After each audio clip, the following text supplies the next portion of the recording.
ఛత్తీస్గఢ్లో మరోమారు పేటరేగిపోయిన నక్సలైట్లు ఏకంగా 26 మంది సీఆర్పీఎఫ్ జవాన్లను బలిగొన్నారు. సుక్మా జిల్లాలో దాదాపు 300 మంది మావోలు ఒక్కసారిగా విరుచుకుపడి పెను బీభత్సం సృష్టించారు. భద్రతా సిబ్బంది ఆయుధాలను ఎత్తుకుని పారిపోయారు. సహాయ చర్యలు చేపట్టిన అధికారులు నక్సలైట్ల పనిబట్టేందుకు పోరు ముమ్మరం చేశారు. సుక్మా ఘటనపై కేంద్రం, ఛత్తీస్గఢ్ ప్రభుత్వం తీవ్ర దిగ్భ్రాంతి వ్యక్తం చేశాయి.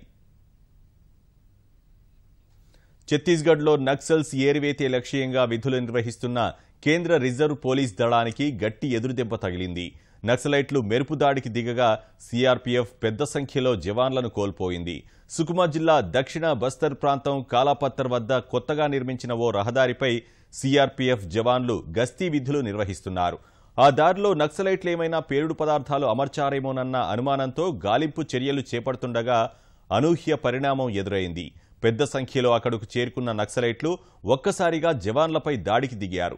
ఈ దాడిలో కొందరు జవాన్లు గాయపడగా మిగిలిన వారు ధీటుగా స్పందించారు. ఫలితంగా రెండు వర్గాల మధ్య హోరాహోరీ పోరు జరిగింది. ఎదురుకాల్పుల్లో ఏకంగా 26 మంది జవాన్లు మరణించగా మరికొందరు తీవ్రంగా గాయపడ్డారు. జవాన్ల దగ్గరున్న ఆయుధాలు లాక్కొని నక్సలైట్లు అక్కడి నుంచి పరారయ్యారు. మధ్యాహ్నం 12:25 ఈ ఘటన చోటు చేసుకుంది. జవాన్ల ఎదురుకాల్పుల్లో కొందరు నక్సల్స్కు కూడా గాయాలయ్యాయి.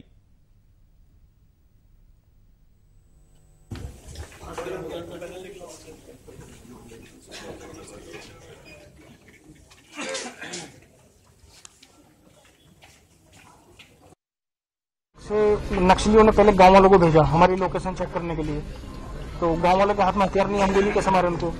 बाकी उनके बाद में नक्सलियों ने लगभग 300 स्टन थी नक्सलियों की, मिलिट्री दल की, ब्लैक यूनिफॉर्म में थे सभी। उन्होंने हमारे पास आधाधुंध फायर किया, फिर हमने उनको जवाबी कार्रवाई किया। नक्सली हमने भी बहुत मारे हैं, तो घायल भी है नक्सली। उसके बाद जो जवान घायल हुए हमने उनको हेलीकॉप्टर में डाल के बेस कैंप से यहाँ पे रायपुर लेके आए। ग्रेनेड फेंकना, रॉकेट लॉन्चर फेंके उन्होंने हमारे ऊपर, जवान घायल ने रॉकेट लॉन्चर जो कि यूडीजल होता है, अंडर बैरल ग्रेनेड लॉन्चर, वो भी हमारे ऊपर मारे। हमने भी उनको बहुत मारा है। ज्यादा तादाद में थे, 300 की स्टन थी और हमारी 150 की स्टन थी। बाकी एनकाउंटर बहुत जबरदस्त हुआ है। मैंने खुद 2-3 नक्सलियों को गोली मारा चेस्ट में। बाकी मैं जो हमारे जवान घायल हुए उनको उठा के मैं अपने कंधे पे मोबाइल बंकर में डाल के सीधा बेस हॉस्पिटल बेस कैंप में लेके सीधा हेलीकॉप्टर में उठा के लेके आए इधर। मेरे भी चोट लगी कमर में और घुटने में। దాడి సమాచారం అందుకున్న అధికారులు అదనపు భద్రతా సిబ్బందిని మోహరించారు. హెలికాప్టర్ల సాయంతో క్షతగాత్రులని ఆసుపత్రికి తరలించారు. నక్సలైట్ల పనిబట్టే లక్ష్యంతో ఆ ప్రాంతాన్ని జల్లెడ పడుతున్నారు.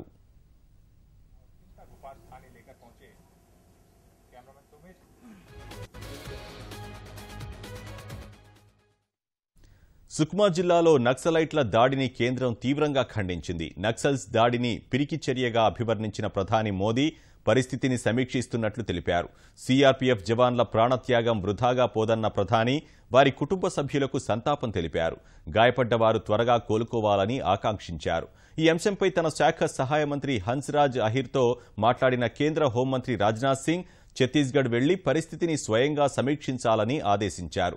జవాన్లు ప్రాణాలు కోల్పోవడం దిగ్భ్రాంతికి గురిచేసిందని కేంద్ర సమాచార ప్రసార శాఖ మంత్రి వెంకయ్యనాయుడు ట్విట్టర్లో వ్యాఖ్యానించారు.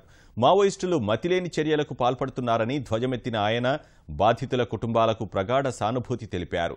జవాన్ల మృతిపై ఛత్తీస్గఢ్ ముఖ్యమంత్రి రమణ్ సింగ్ తీవ్ర దిగ్భ్రాంతి వ్యక్తం చేశారు. ఢిల్లీ పర్యటనను అర్థంతరంగా ముగించుకుని రాయ్పూర్ బయలుదేరారు. తాజా పరిస్థితి సహా భవిష్యత్ కార్యాచరణపై చర్చించేందుకు ఉన్నతాధికారులతో అత్యవసర సమావేశం ఏర్పాటు చేశారు.